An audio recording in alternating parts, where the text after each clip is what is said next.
Bonjour et bienvenue dans la revue d'actu de ce mercredi 10 décembre 2025. Déclaré pas en mesure de jouer la CAN, Ismail Jacobs a pourtant disputé près de 80 minutes en Ligue des Champions ce mardi face à son ancien club Monaco. Un match où il n'a pas semblé diminuer physiquement, souvent mis en difficulté. Le latéral de Galatasaray a montré un visage convaincant, surtout dans les projections vers l'avant. Il aurait même pu offrir une passe décisive dès l'entame. Interrogé après la rencontre, son coéquipier en sélection, Lamine Camara n'a pas caché l'importance du joueur.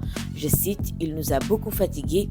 C'est sûr qu'on va avoir besoin de lui à la CAN. C'est un élément important, mais ce qui se passe à Galatasaray, s'ils ne veulent pas le libérer, c'est entre eux. Fin de citation. À ce stade, tout indique que Jacobs sera bien dans la liste de Pape Thiaw attendue jeudi et qui rejoindra le groupe au Maroc. Cap sur les performances individuelles, Claude Leroy, ancien sélectionneur du Sénégal, a livré des éloges appuyés à Iliman Ndiaye dans l'émission Talent d'Afrique. Selon lui, l'attaquant d'Everton est tout simplement l'un des atouts majeurs des Lions pour cette CAN. Iliman Ndiaye, auteur d'un excellent début de saison avec 4 buts et 2 passes décisives en 15 journées de Premier League, s'impose progressivement comme un cadre offensif. Leroy parle d'un joueur incroyablement doué, intelligent, infatigable, qui arrive à la CAN sur une trajectoire exceptionnelle.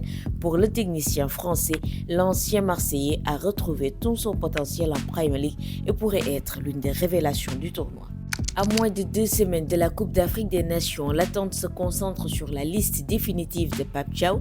Entre certitude, incertitude, joueurs en ballottage et possibles surprises, plusieurs places restent à prendre. Question centrale, c'est qui va décrocher les ultimes tickets pour le Maroc? Réponse très attendue, c'est jeudi.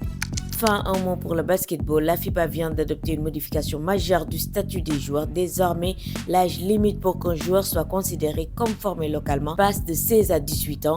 Cette avancée est le fruit d'un plaidoyer porté par Maître Babacar Ndiaye, président de la Fédération sénégalaise de basketball, désigné par les présidents de fédérations africaines. Lors du congrès organisé à la Maison du basketball, le bureau central a validé des critères plus objectifs et plus clairs concernant le statut national pour le basketball 5-5 ou encore 3-3, une victoire stratégique pour les fédérations africaines qui gagnent un carton décisif dans cette réforme.